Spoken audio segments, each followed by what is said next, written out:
morning students. Today we are going to start the next topic of our geography, chapter number 4, climate. Topics to be covered are pressure and winds, Coriolis force, upper air circulation, jet streams, western cyclonic disturbance and tropical cyclones. Students, in our previous video we learned about the two major factors that affects the climate of India, that is latitude and altitude. Now in today's video we are going to learn the third major factor that affects the climate of India, that is pressure and winds. In pressure and winds we are going to study first pressure and surface winds. India is the area of north east trade winds. अब देखिए India में जो winds चलती हैं वो north east direction से चलती हैं. ठीक है, मैंने आपको यहाँ पर स्टूडेंट्स डायरेक्शन शो की हुई है. तो इंडिया जो है वो नॉर्थ ईस्ट डायरेक्शन से वहाँ से विंड्स चल रही हैं. They rise in the subtropical high pressure belt of the northern hemisphere. They blow southwards to the equatorial low pressure belt. In previous videos हमने क्या देखा है कि जो एयर है या जो विंड है वो high pressure to low pressure की तरफ जा रही है. तो यहाँ पर क्या है, विंड्स जो है वो नॉर्थ ईस्ट डायरेक्शन से लो प्रेशर एरिया पे आ रही है. They get deflected to the right due to the Coriolis force and move to equatorial low pressure belt.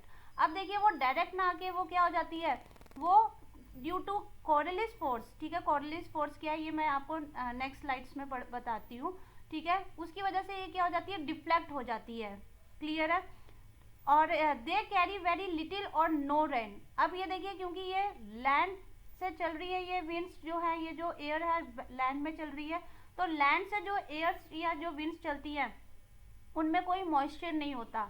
तो जिसकी वजह से क्या कोई उनमें पानी नहीं है, मॉइस्चर नहीं है, तो बारिश नहीं लेकर आती वो. तो इससे हम क्या सोच सकते हैं कि इंडिया अगर नॉर्थ ईस्ट डायरेक्शन में हमारी विंड्स चल रही हैं, एरिया हमारा जो है वो नॉर्थ ईस्ट डायरेक्शन वाला है, तो इससे क्या है, इंडिया जो है वो तो ड्राई लैंड होना चाहिए, पर इंडिया जो है वो ड्राई लैंड नहीं है. क्यों? Because of pressure and wind system over India are different. क्योंकि इंडिया में प्रेशर और विंड सिस्टम जो है वो अलग अलग है. In winter high pressure area to north of Himalayas. मतलब इंडिया में विंटर में हाई प्रेशर एरिया जो है वो नॉर्थ ऑफ हिमालय में बनता है. ठीक है, और कोल्ड ड्राई विंड्स ब्लो. इस टाइम पे बहुत ही ठंडी और ड्राई विंड्स ब्लो होती है जो कि क्या करती है, low pressure area over the ocean to the south in the land. अब यहाँ पर हाई प्रेशर एरिया कहाँ पे बन रहा है, नॉर्थ पे हिमालय में, और लो प्रेशर एरिया कहाँ पे बन रहा है, इन द ओशन. तो विंड्स जो है वो कहाँ से चलेंगी, फ्रॉम हिमालय टू साउथ की तरफ चलेंगी, फ्रॉम लैंड टू ओशंस की. मतलब इस टाइम पे कोई रेनफॉल नहीं होती है, क्योंकि बारिश नहीं होती, क्योंकि ये कौन सी विंड्स होती हैं, ये फ्रॉम लैंड टू सी जा रही हैं. ठीक है, मॉइस्चर नहीं होता. On the other hand summer में ये चीज़ चेंज हो जाती है. Low pressure area develops in northern western India. The air moves from high pressure area over southern Indian ocean towards the low pressure area over the Indian सब continent. अब देखिए summer में जो है वहाँ पर हाई प्रेशर एरिया कहाँ पे बन रहा है, इंडियन ओशन में बन रहा है. ठीक है, और लो प्रेशर एरिया कहाँ है, इंडियन सब कॉन्टिनेंट की तरफ बन रहा है. They are also known as south west monsoon winds. देखिए यहाँ पे आपको साउथ वेस्ट डायरेक्शन दिखाई दे रही है, एरोस दिखाई दे रहे हैं ब्लू कलर में, तो वो क्या है, वो साउथ वेस्ट डायरेक्शन है. अब यहाँ से मानसून विंड्स जो है वो इंडिया में एंटर करेगी. अब ये जो विंड्स है ये क्या है, ये ओशंस टू लैंड में जा रही है. ठीक है, ओशन से लैंड की तरफ जा रही है. अब जब वो ओशंस में है तो वो क्या करेंगी, उनमें मॉइस्चर होगा. ठीक है, और यही विंड्स जो है वो इंडिया में क्या करती है, बारिश लाती है. क्लियर है स्टूडेंट्स. नाउ कोरियोलिस फोर्स क्या होती है, it is an apparent force caused by the earth rotation. ये जो होती है, ये जो फोर्स है ये किसकी वजह से होती है, अर्थ जो अपने एक्सेस पे घूम रहा है, रोटेशन है, उसकी वजह से क्या होती है, ये फोर्स जो है वो क्रिएट होती है.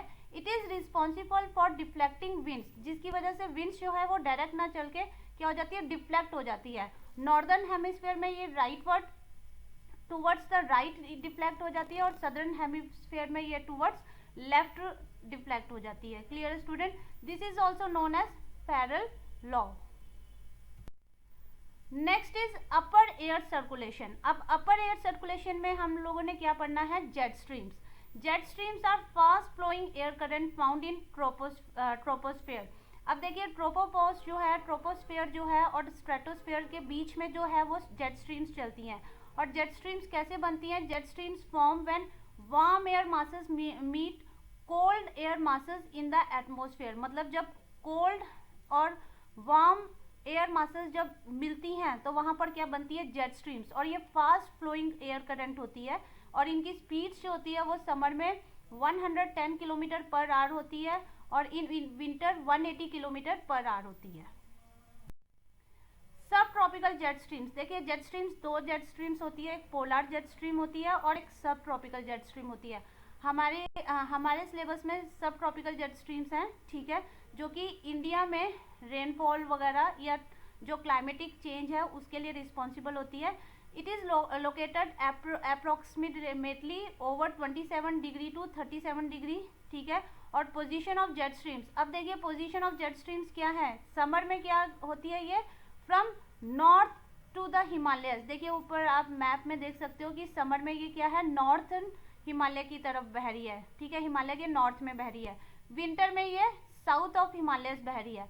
This influences the climate of India, अब ये इंडिया के क्लाइमेट को किस तरीके से इन्फ्लुएंस करती है, अगर मान लो कि ये जो समर में भी अगर ये विंड्स जो है वो हिमालय के साउथ में होती तो क्या होता, जो मानसून विंड्स हैं, ठीक है, हमारे यहाँ बारिश नहीं हो पाती क्योंकि मानसून विंड्स को ये जेट स्ट्रीम्स उड़ा के ले जाती, क्लियर है। अब ये क्या होती है, समर में ये वहाँ शिफ्ट हो जाती है, कहाँ पर, नॉर्थ ऑफ हिमालय में। अब विंटर में जब ये समर में नॉर्थ में चली गई है तो इसकी वजह से मानसून विंड्स जो होती हैं वो हमारे यहाँ पर समर में आ जाती है। अब जब ये विंटर में जो है ये साउथ ऑफ हिमालयस में बह रही है तो इससे क्या होती है, हमारे यहाँ पे वेस्टर्न साइक्लोनिक डिस्टर्बेंस होती है, ठीक है। अब वेस्टर्न साइक्लोनिक डिस्टर्बेंस क्या है, western cyclonic disturbance and tropical cyclones. Western cyclonic disturbance क्या है, the weather phenomena of the winter month occur due to the wind brought in due to the westerly flow from the Mediterranean regions. अब देखिए यहाँ पर आपको जो circle में दिखाई दे रहा है वहाँ पर आपको मेडिटेरियन सी दिखाई दे रहा है। अब यहाँ पे मेडिटेरियन सी से जेट स्ट्रीम्स क्या करेंगी, जो विंड्स हैं वो ब्लो करती हुई इंडिया में आएंगी, कौन से मंथ में, विंटर मंथ में, ठीक है, विंटर सीजन में। उसकी वजह से क्या होता है, यहाँ पर बारिश होती है। How it is affected India's climate, India के क्लाइमेट को कैसे अफेक्ट कर रही है, due to western cyclonic disturbance the weather of the north and northern western part of the country is influenced, ठीक है। वेस्टर्न साइक्लोन की वजह से इंडिया के नॉर्थ और नॉर्दर्न वेस्टर्न पार्ट का जो क्लाइमेट है वो इन्फ्लुएंस होता है। क्यों, क्योंकि इस टाइम पे ड्यू टू ये जो वेस्टर्न साइक्लोन की वजह से क्या होता है, विंटर सीजन में यहाँ पर क्या होता है, रेन आती है, ठीक है, बारिश होती है, क्लियर है। कई बार हम देखते हैं ना सर्दियों में बारिश हो रही होती है तो वो किसकी वजह से होती है, ये वेस्टर्न डिस्टर्बेंस की वजह से होती है, ठीक है, जो कि कहाँ से उठता है, मेडिटेरियन सी से होते हुए, ठीक है, क्योंकि जेट स्ट्रीम्स की वजह से मेडिटेरियन सी से होते हुए वो इंडिया में आता है, ठीक है, क्लियर है students. Now tropical cyclones occur during the monsoon as well as in October November. अब देखिए ट्रॉपिकल साइक्लोन्स, ट्रॉपिकल मतलब जो कि कौन से हैं, इक्वेटर के साथ लगते हैं। ट्रॉपिक ऑफ कैंसर से हम लोगों ने पढ़ा था कि जो नीचे का एरिया है इंडिया का वो ट्रॉपिकल उसमें आ रहा है, तो वहाँ पर जैसे उड़ीसा, वेस्ट बंगाल साइड, तो ये क्या है, ये एक तरीके का साइक्लोन है जो कि कहाँ पर आता है, बे ऑफ बंगाल साइड वगैरह मेनली आते हैं, ठीक है, उड़ीसा साइड जो हम लोगों ने पढ़ा हुआ है, क्लियर है। और ये क्या करते हैं, this affects the coastal region of the country, और इसका सबसे ज़्यादा नुकसान कहाँ पर देखने को मिलता है, प्रभाव देखने को मिलता है, जो कि इंडिया के कोस्टल एरियाज हैं, ठीक है। और इस टाइम पे चक्रवात के टाइम पर क्या होता है, ये जो चक्रवात होता है, साइक्लोन्स होते हैं, ये अपने साथ काफ़ी रेनफॉल, डिस्ट्रक्शन, फ्लड्स वगैरह लेकर आते हैं। Student, this is your homework. Read page number 27 and 28 from your textbook. Thank you students and have a nice day.